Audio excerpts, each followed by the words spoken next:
Signori, buongiorno a tutti, buon 3 aprile, Patria del Friuli, festa di noi friulani. Abbiamo anche uno che è stato sindaco del nostro paese, quindi proprio Friuli. Poi abbiamo, dov'è? Ecco qua, che si sta preparando due robettine veloci, così colà, l'aperitivo delle 11:30 e come non possiamo regalare una barzelletta per tutti i friulani. Era una barzelletta un po' modificata, però la faccio così, si trovano tre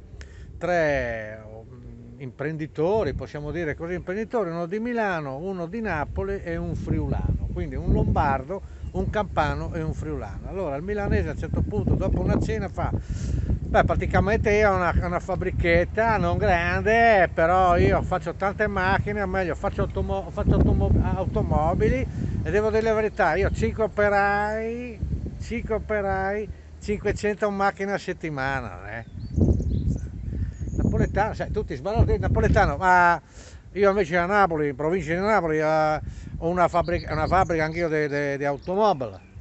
E io ho due operai, 1000 macchine a settimana, tutto automatizzato, tutta una roba modernissima, un spettacolo.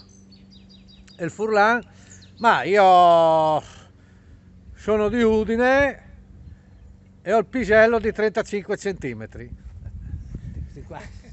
Com'è?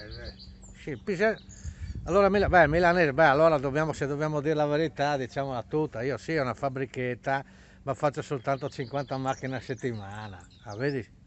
Napoletano, ma anche io devo dire la verità, allora se dobbiamo dire la verità, diciamo la verità. E anche io ho una fabbrica automobile, però non ho solo due operai, ho 100 operai. Boh, allora di dire la verità anch'io.